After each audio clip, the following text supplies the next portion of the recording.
Welcome to Into the Desert, where we'll be having conversations about relevant issues with respect and without finger pointing.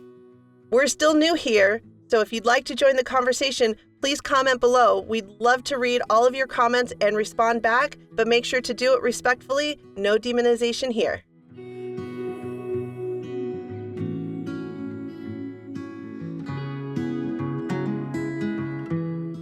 For me, the best way we can help this country, the best way we can start building and healing wounds and stop demonizing people is to find the good, because there's good in everything.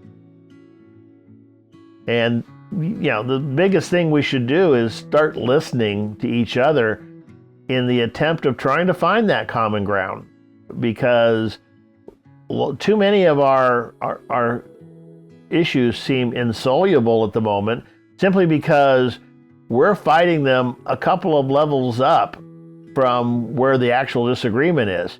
So we have a fundamental disagreement. One of the ones I point out in the book are equality. Aim at equality by giving some people the right to take things from others.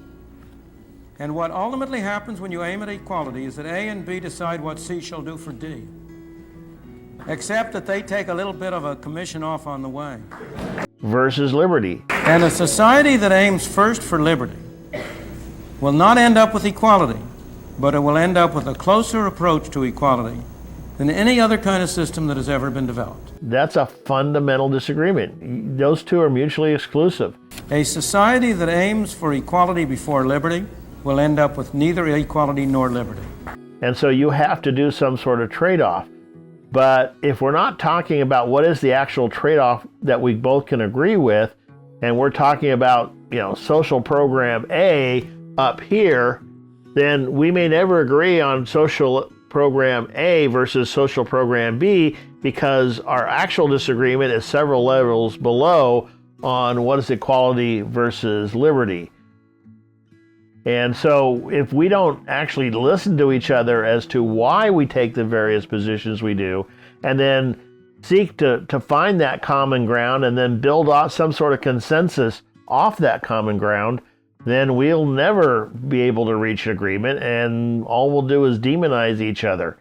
And you can't have a democratic government that lasts very long if both sides are demonizing the other side.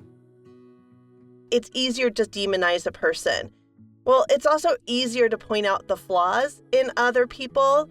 And, I think that's one thing anybody who helps people will say is we all have a choice in how we react. That's the only thing we have control over is our feelings and our reactions, right?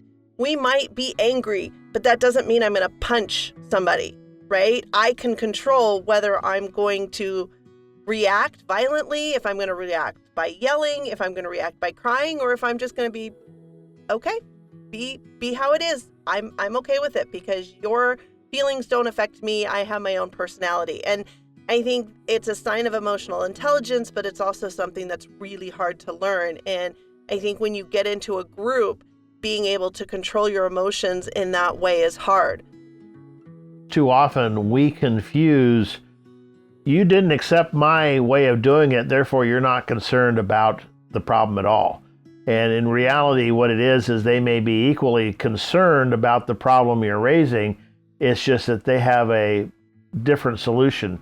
And there's a reason they have a different solution, or they prefer a different approach. And so we should start with the assumption that just because you disagree with my solution doesn't necessarily mean you disagree with the problem. And so if you choose to find the good in the other person's arguments, right? If you're on the right and you want small government, you might not like some of the policies by the left for large government, but they're trying to help people. And I can agree with wanting to help others. I might not agree with how, but if we can find that I want to help others, you want to help others. Okay, let's talk about what's the best way to help others. Then we can talk from that place of consensus, from that common ground of wanting to help, and how can we actually do that effectively instead of, well, I want to help and I'm going to do it this way, and you don't want to help because you don't want to do it my way. Well, that's not quite true.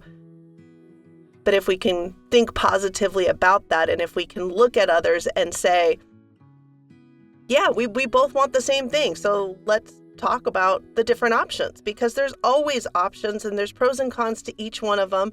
And that's one of the things I got really good at my old job is, what are the pros and cons? What are the different options? And there was always at least 3 options that I could present for any problem at my work. And I feel in life, we could easily come up with 3 to plus infinite number of options to how to solve our problems.